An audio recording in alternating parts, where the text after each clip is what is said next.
وسلام على عباده الذين اصطفى أما بعد.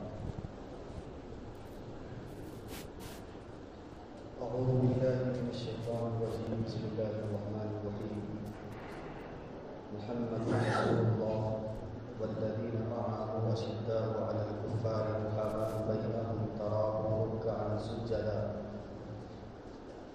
يبتغون فضلا من الله ورضوانا سيماهم في وجوههم من أثر السجود ذلك مثلهم في التوراة ومثلهم في الإنجيل. وقال النبي صلى الله عليه وسلم إذا ظهرت البدع والفتن وسبت أصحابي فليزهد العالم علما فإن لم يفعل فعليه لعنة الله والملائكة والناس أجمعين أو كما قال عليه الصلاة والسلام. سامعین مکرم اور دور دراز سے آئے ہوئے مہمان نظام،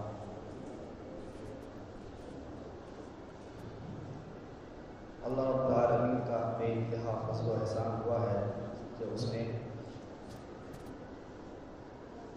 ہمیں اسلام کی عظیم دولت سے مالا مال فرمایا.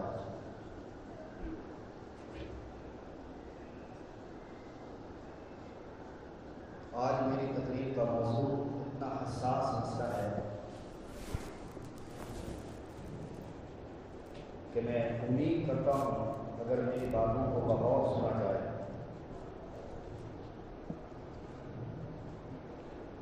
تو ایک انتہا بے انتہا مجھے اللہ رب العالمین سے کبھی امید ہے کہ شہر پونا میں جو ایک آگ برپا ہے اس کی سیرابی کے لیے، اس کو بجھانے کے لیے میری آج کی تقریر بہت ہی مؤثر ثابت ہوگی. میں اپنی باتوں کی تمہید سے نہ شروع کر کے بلکہ ڈائریکٹ میں اپنے موضوع پر آؤں گا. وجہ اس کی یہ ہے کہ نبی علیہ الصلوۃ والسلام نے ایک موقع پر ارشاد فرمایا تھا، حدیث کی سند ضعیف ہے لیکن پھر بھی وہ حدیث ہے متعدد طرق سے آئی ہے. علامہ امام ذہبی رحمۃ اللہ علیہ نے اس طریقے سے بڑے بڑے محدثوں نے اس کو نقل کیا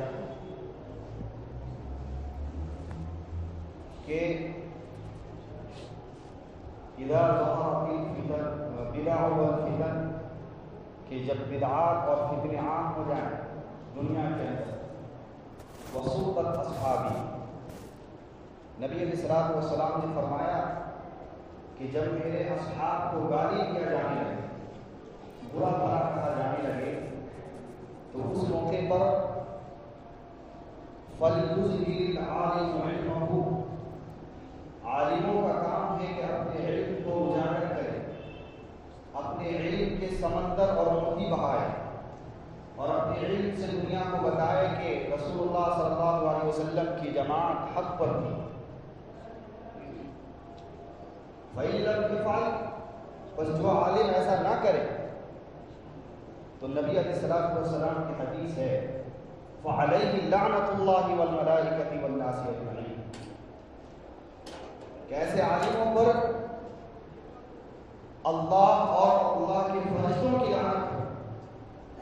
وہ دنیا کا مبعوث ترین انسان ہے کہ جب اصحاب نبی علیہ الصلوۃ والسلام کو گالی دیا جا رہا ہو، طعنہ اور تشنیع کے جملے ادا کیے جا رہے ہوں، تو اس موقع پر گھروں کے اندر گھسا ہو اور مسند درس پر بیٹھا ہو اور ان چیزوں کو مارکیٹ میں اور عوام کے سامنے نہ لائے، صحابہ کا دفاع نہ کرے، ایسے سب پر اللہ اس کے رسول کی لعنت ہے. اس لیے میرا فریضہ ہے کہ میں اس چیز کو آپ لوگوں کے سامنے واشگاف انداز میں بیان کروں اور یہ بتاؤں کہ صحابہ کا مقام کیا ہے، اور وہ لوگ جو صحابہ پر تبرہ بازی کرتے ہیں وہ کون جماعت ہے، وہ کون لوگ ہیں جو صحابہ پر تبرہ اور گالی دینا اپنا اوڑھنا اور بسترا سمجھتے ہیں. اپنی زندگی کا جزو لا ينفق سمجھتے ہیں. ان کی دل نہیں کرتی اس وقت جب تک صحابہ کو گالی نہ دے دیا جائے. اس کی رات کی شروعات نہیں ہوتی اس وقت جب کہ صحابہ کو طعن و تشنیع کا نشانہ نہ بنا دیا جائے. یہ کون لوگ؟ آج کی محفل میں اسی بات کا چرچا کیا جائے گا. یہ آپ کا شہر پونا، اور آپ کو معلوم ہونا چاہیے کہ آج ہمارے تقریباً 1000 فرزند نوجوان اسلام سے ہاتھ دھو بیٹھے. یہ آپ کے کونڈوا کی بات ہے. شہر پونا کے علاوہ بھی نہیں ہے کہ شہر پونا کے کونڈوا کے علاوہ کی بات ہے. یہ آج پورے مارکیٹ میں پھیلی ہوئی ہے. چند طبقہ جو نام نہاد طبقہ وہ ہمارے نوجوانوں کے پاس جا کر کے اصحاب بیت کی الفت بتاتے ہیں اور حضرت علی کی فضائل سناتے ہیں، اور سنانے کے بعد وہ کہتے ہیں کہ صحابہ کے درمیان لڑائیاں تھیں، صحابہ کے درمیان ایک دوسرے کی کھینچا تانی کی، اور جمہور لوگوں نے اس کو چھپایا. تمہارے ائمہ نے تمہارے آنکھوں پر پردہ ڈال دیا ہے. تم یہاں آؤ اور دیکھو کہ الفت صحابہ اور الفت اہل بیت کیسی ہوتی ہے. وہ نوجوان کو الفت اہل بیت کے جھانسے میں لا کر کے امام باڑے کے اندر پہنچا کر کے ان کے سامنے ابو بکر و عمر کی کفر پر دستخط اور مہم چلائی جا رہی. پھر وہ ہمارے نوجوان کہ جس کے اندر اللہ رب العالمین نے صحابہ کی اور نبی کی محبت اتاری تھی، فطری طور پر اس کو سلب کیا جاتا ہے، کھینچا جاتا ہے. پھر اس کے بعد اس کو مارکیٹ میں لایا جاتا ہے اور سوشل میڈیا پر یہ اعلان وہی نوجوان کر رہے ہوتے ہیں کہ جو ہمارے اپنے بچے ہوتے ہیں کہ بھئی صحابہ کرام عدول نہیں ہیں، صحابہ کرام عادل نہیں تھے. میرے اس تمہید کے بعد تو آپ لوگوں کا ذہن و دماغ کھل گیا ہوگا کہ یہ کون سی جماعت ہے. یہ جماعت کہ جس کا نام شیعہ بغانجے گہل کہتا ہوں. آج یہ ہمارے پونا کے اندر تقریباً 1000 نوجوانوں کی فہرست ہے. میں برعکس نفیس آپ کے شہر پونا کے قاضی کے پاس گیا کل کی بات. جانے کے بعد میں ان سے ہم کلام ہوا، باتیں کی. جو بہت ساری باتیں تھی اس کے اندر ایک بات میں نے ان سے پوچھا کہ بتائیں جب ایسا ماحول ہے اور آپ کے اوپر ذمہ داری ہے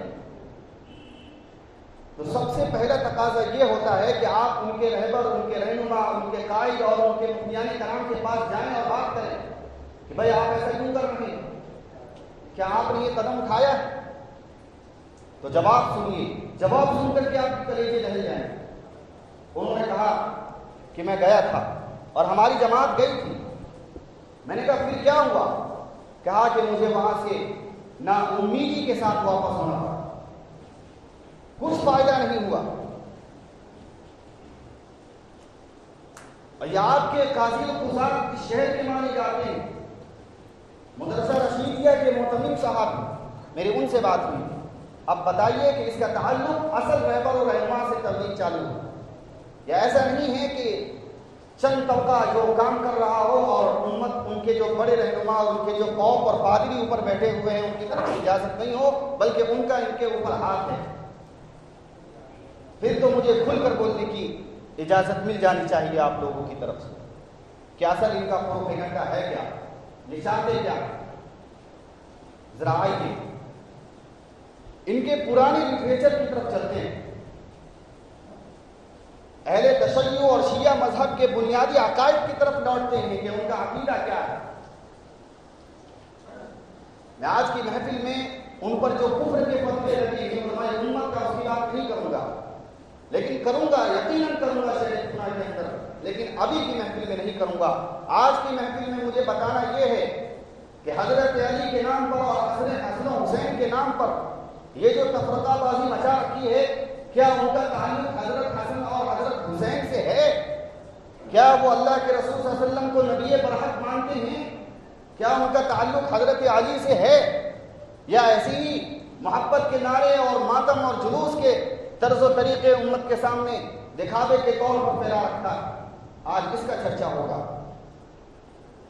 لہذا یہ وہ فرقہ ہے، سر دست میں بات کہہ دیتا ہوں، کہ جس کی نماز اس وقت تک قبول نہیں ہوتی جب تک وہ 8 لوگوں پر لعنت نہ کر دے۔ نعوذ باللہ من ذالک،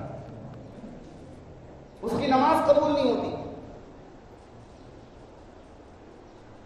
میں حوالے کے طور پر، چونکہ اگر بات جو ہے دلائل کے جو ہے طرز پر نہ ہو تو لوگ بات تسلیم نہیں کرتے ہیں، لہذا ان کی کتابیں اور خود انہی کی گھر کی کتابیں، ان کے علماء کی کتابیں، اس کے اندر سے میں ثابت کرنے کی کوشش کروں گا کہ مذہب شیعہ جو شہر پونا میں کفر کا مسئلہ رکھا ہے، ان کی بنیادی عقائد کیا ہے۔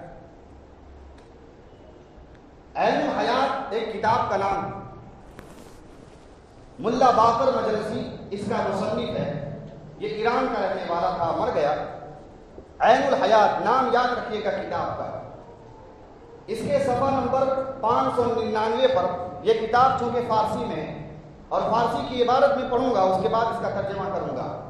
وہ لکھتا ہے کہ بسند معتبر منقول ہے، کہتا ہے کہ بہترین سند کے ساتھ مجھ تک یہ بات پہنچی کہ حضرت امام جعفر صادق علیہ السلام، یعنی امام جعفر علیہ السلام فرما رہے ہیں کہ از جائے نماز خود نمی ساختن، کہ حضرت امام جعفر صادق علیہ السلام نماز سے اس وقت تک نہیں اٹھتے تھے تا شہار ملعون و چہار ملعونہ را لعنت نہیں کردن، کہ 4 ملعون اور 4 ملعونہ کو جب تک نماز کے مسئلے پر لعنت نہیں کر دیتے تھے، مسئلے سے نہیں اٹھتے تھے۔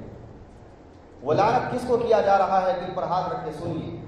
آگے لکھتا ہے کہ بس باید از ہر نماز بگوید، کہ امام جعفر صادق روزانہ ہر نماز میں یہی طرز عمل اپنایا کرتے تھے کہ اللہم لعن ابا بکر و عمر و عثمان و معاویہ و عائشہ و حفصہ و ہندہ و ام الحکم۔ غور کیجئے، یہ مجھے اور آپ کو گالی نہیں دی جا رہی ہے، یہ سرور کائنات کے ان مقدس ہستیوں کو، ان صحابہ کرام کو گالی دی جا رہی ہے کہ جن کے متعلق قرآن کی بیشتر مقامات پر ان کے نفوس کے، ان کے عقیدہ اور ان کے نظریات کی حفاظت کی، ان کے جنتی ہونے کی بشارت دی گئی۔ یہ ابو بکر کو گالی دے رہا ہے، یہ عمر کو گالی دے رہا ہے، یہ عثمان پر لعنتیں کر رہا ہے۔ آپ بتائیں کہ جو ابو بکر صدیق اور حضرت عمر کو لعنتی کہے وہ مسلمان ہو سکتا ہے؟ قطعاً مسلمان نہیں ہو سکتا۔ اور آگے اس لعنتی کی قلم نہیں رکا اور کہتا ہے کہ 4 ملعونہ، جو 4 ملعونہ یعنی عورتوں کا تذکرہ کیا، ان میں سب سے پہلے عائشہ کا ذکر کیا ہے۔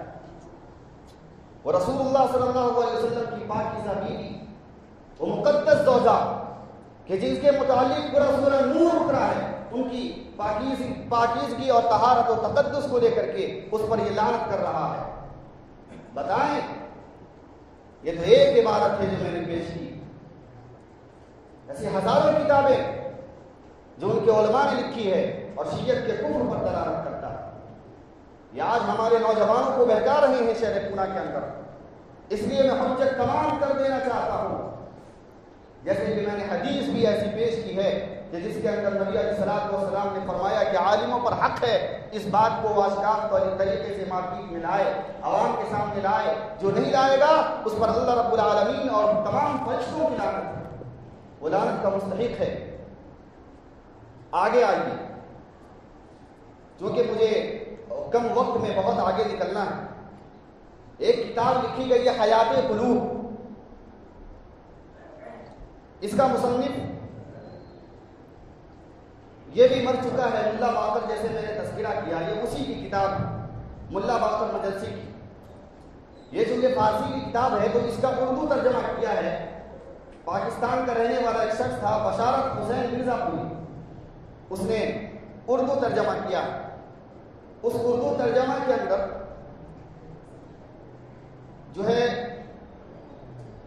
جتنے صحابہ کرام ہیں سب کے اوپر قلم پھیرتا ہے اور یہ کہہ رہا ہے کہ عیاشی نے بسند معتبر ہم تک یہ روایت پہنچائی ہے کہ ملا باقر یہ روایت کرتا ہے کہ جب حضور صلی اللہ علیہ وسلم دنیا سے رخصت فرمائے تو 3 اشخاص یعنی 3 لوگوں کے علاوہ تمام کے تمام صحابہ مرتد ہو چکے تھے. نعوذ باللہ من ذالک.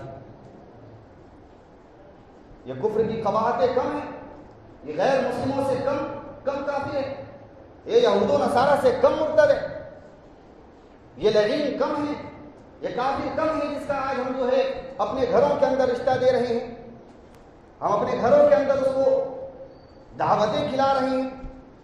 یہ یاد رکھیے اس کمبخت نے کتنی بڑی خیانت کی ہے کہ 3 لوگوں کا جو نام ذکر کیا ہے اس میں حضرت مقداد, حضرت سلمان اور حضرت ابو ذر رضی اللہ تعالیٰ عنہ کو چھوڑا ہے. اس کے علاوہ تمام صحابہ کرام کے متعلق یہ کہتا ہے کہ تمام کے تمام نبی علیہ الصلوۃ والسلام کے بعد مرتد ہو گئے تھے. بتائے آج میری بات ان یہود و نصارہ کے چیلوں تک پہنچا دیا جائے کہ اس کے اندر حضرت علی کا نام کہاں ہے, حضرت حسن حسین کا نام کہاں ہے جن کے نام کی یہ گن گاتے ہیں. بتائیں یہ حضرت علی کو کافر کہہ رہا ہے نہیں کہہ رہا؟ حضرت حسن حسین کہاں گئے؟ اس کے اندر اس کا نام ذکر نہیں کیا گیا, سوائے 3 کے تمام کو یہ کافر لکھ رہا ہے. اب بتائیں کہ یہ حضرت حضرت علی کو یہ کافر مان رہا ہے یا نہیں مان رہا؟ یہ غلاظتیں, یہ کفر جب یہ عوام کے سامنے آئے گی تب ان کے ذہن و دماغ ٹھکانے لگیں گے, ورنہ پھر ہمارے نوجوانوں کے ساتھ اسی طریقے کا مذاق کیا جاتا رہے. وقت کے پیش نظر میں آگے چلتا ہوں. بتائیے کہ اسلام میں گالی دینا کیسا ہے؟ کیا اچھا عمل ہے؟ کون ایسا آدمی ہو جو شرابی کبابی ہو, دنیا کی ساری غلاظتیں اس کے اندر موجود ہو, لیکن اس سے پوچھے کہ بھائی دل پہ ہاتھ رکھ کے بتاؤ گالی دینا کیسا ہے, وہ کیا کہے گا؟ وہ یہی کہے گا نا کہ غلط ہے. گالی کو کون پسند کرتی ہے؟ آج غیر مسلم بھائیوں سے پوچھا جائے کہ بھائی گالی دینا کیسا, وہ کہے گا غلط ہے. مسلمان کا متفقہ عقیدہ ہے کہ گالی دینا غلط ہے, لیکن یہ شیعہ فرقہ اس کو عبادت لکھ رہا ہے, عبادت عبادت عبادت. وہ کہتا ہے کہ جب تک گالی نہ دیا جائے اس وقت تک اس انسان کا ایمان مکمل ہی نہیں ہوتا. یہ غلاظت ہے. یہ گالی کو جائز لکھنا, اور جائز بھی کسی اور سے نہیں, حضرت علی کا حوالہ دے کے کہتا ہے کہ حضرت علی نے اس کو جو ہے رائج کیا ہے. نعوذ باللہ من ذالک. یہ کفر, یہ غلاظتیں یہ شیعہ کی عوام کے سامنے آنی چاہیے. آگے چلتے ہیں.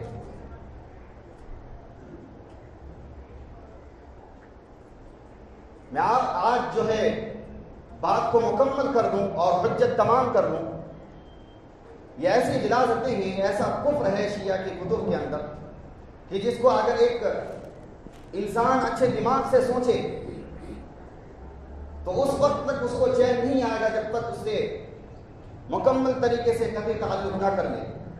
ایک کتاب لکھی گئی ہے جلال العیون. یہ کتاب بھی ملا باقر مجلسی کی ہے, اور یاد رکھیے کہ ملا باقر مجلسی ان کا بہت بڑا پاک اور پادری گزرا. اس کی تاریخ خمینی جو ایران کا رہنے والا تھا, جس نے اسلامی انقلاب کے نعرے پورے ہندوستان اور پوری دنیا کے اندر لہرایا تھا, اس کی تائید کر رہا ہے کہ ہر انسان اس کتاب کو پڑھے.